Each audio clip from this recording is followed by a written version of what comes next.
Hi friends, let's have a look at problem 3393. Count paths with the given exclusive OR value. So in this video, we're going to explain a solution based on dynamic programming. Let me write here.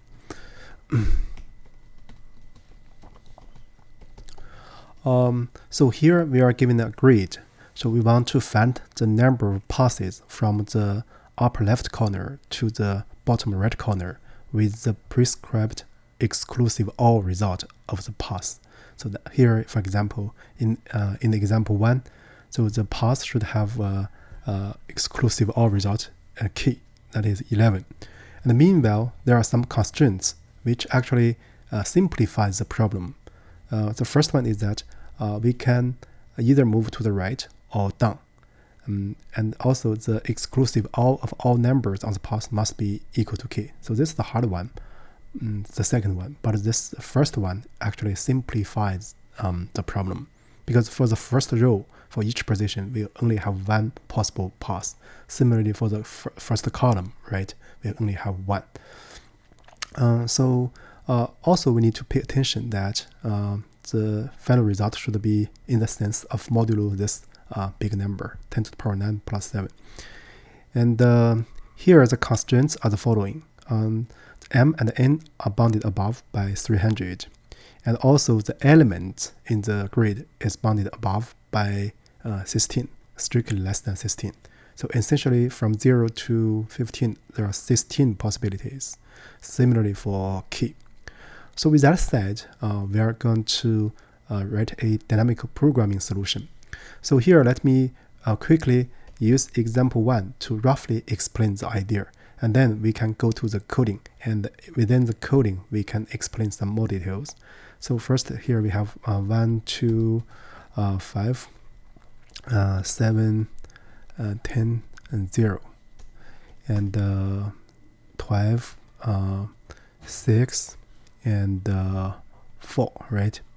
So notice that at index 0, 0, right? So we know the exclusive sum so far is 2, right? So at this position, there's only one possible route. Then you can choose to move to the right or move down. If you choose move right, so you are going to arrive at this position, 0, 1. And the exclusive OR will be 2 exclusive OR with 2. That is 3, right? So in this case, you only have one possibility. Then you can continue move to the right, arriving at position 0 and 2. And then the exclusive OR result for this is 3 exclusive OR with 5. It's also 1, right? And you can compute 3 exclusive OR with 5. That is 3 is 1, 1, right? 0, 1, 1. The exclusive OR with 5, this is the 5. So you are going to get 0, you would get 1, 1, 0. That is 6, right? So here basically you have 6 is also 1. And then if you start from the original 0, 0, and then you move to 1, 0, right? And then you are going to get 2 exclusive 7. So this is also just one possibility. And then you can continue to move to 2, 0. Then that will be 2, 7, and 12. This is also only one possibility, right? So then we just need to check at each position. So ij, so given a number, what's the number of possibilities, or number of valid paths, right? And then what we want to return is nothing but at m-1, n-1, and then the given key, right? So this can be any s. So this s is in between 0 and 16, right? Due to the problem assignment. So this 16 is essentially a constant. So with this done, actually, we can do the coding in a very simple fashion. So typically, some people may write a 3D array to do dynamic programming. So this actually has some problem because you need to know how to initialize that, right? And also you need to do the assignment. So here I'm going to use a dictionary. Use dictionary to do DP. I guess this is much easier. But here there's a caution. So we need to pay attention to the return format. So some people might think that once you get the problem done, the main coding, and then the return is actually a piece of cake. And sometimes it may not be the case because due to the coding format or coding preference, then you might return wrong result. So we are going to use this example to demonstrate that. So with that said, let's go to the coding part. So I guess up to this point, you might still have some confusion or doubt on how we proceed the coding. And then once we go to the coding, I guess this will be cleared. So we can have this length, this number of rows, and then number of columns, right? And then I'm going to use a DP table, that is collections default dict. So I'm going to map everything to be 0 first.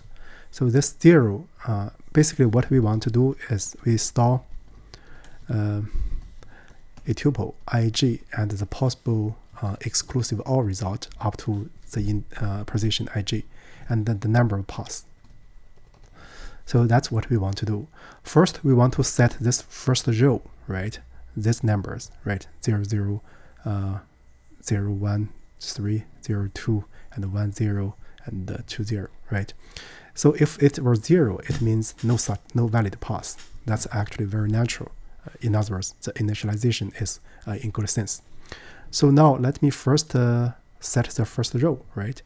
So I'm going to initialize a current that is 0. Then I'm going to, for the first row, so I'm going to iterate over j, right?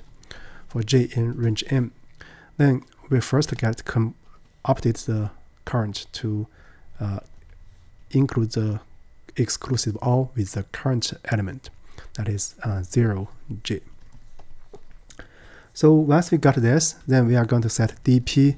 This is a tuple, right? This 0j and this current is just one possibility because this we can only move towards the right. And so this is move to the right. So now if we move downwards, so what do we do? So here we can, because this 0, 0 position already set, so we are going to use this one. And then for I in range, so from 1 up to m-1, right? So let's first update the current to be current exclusive OR with the result, so I0, right? And then we set dp I0 and the current to be 1. So you may wondering that for some of the s, so here for some of the s, let's see, for some s in between 0 to 16. So let me use a interval. So 0 is open, closed, and 16 is not closed. It's open. So in this range, maybe we didn't update that. Then it means that there's just no valid path corresponding to those position. So let's see, ij and s, right? So that's a small detail.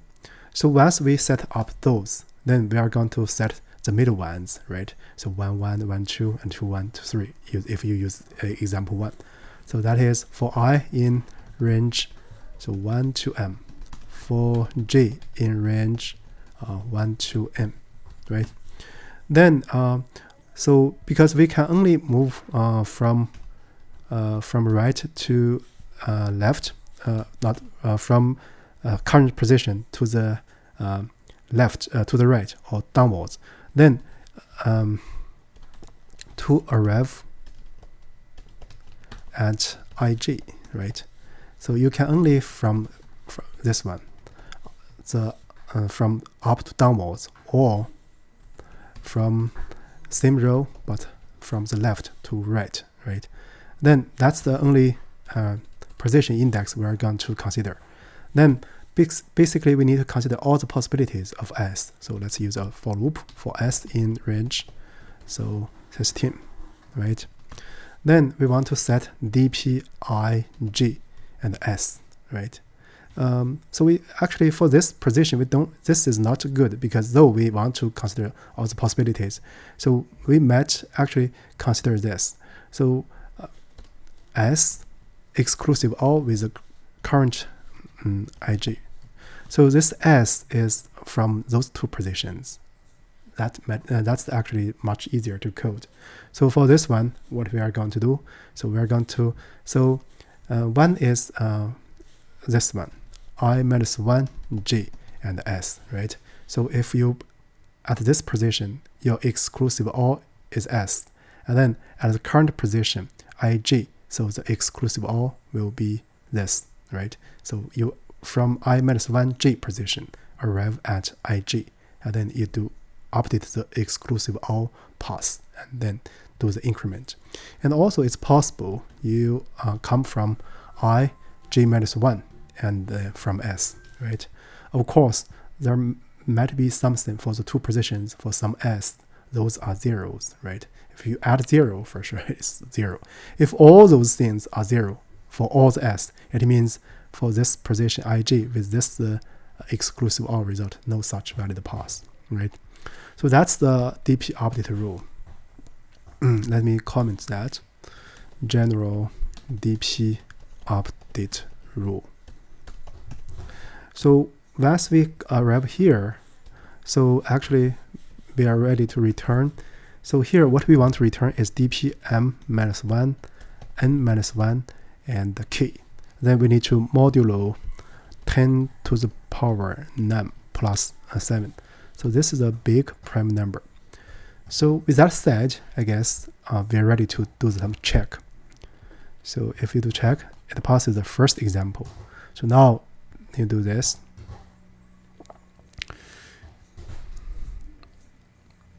Yeah, it passes all the cases. Actually, if you see my history, so I got some mistakes. So the first time I forgot to modulo this large constant. So just one thing. Another time, actually, I returned dp -1, -1, and k modulo this constant. In our so this actually is not proper,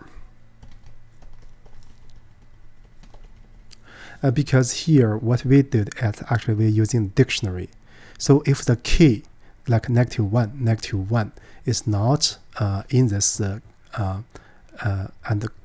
with k not in this dictionary yet, it's going to return 0, right? That's due to the writing format. But if you use this as a nd array, so then you can this will be last row, last column, and then the k. So this will be right. So here we also answered that the question or the phenomenon that when you write the code, if you obey some format, then when you do the return, you need to pay attention to the specific return format. So with that said, I guess that's basically about it for this current problem. So personally, I feel that this way of initializing the dp table is very convenient, but you do pay some attention to the return, because up to here, for sure, our logic is sound, but don't make the mistake that you give the wrong return. So with that said, I guess that's about it for the current problem. Thank you for watching.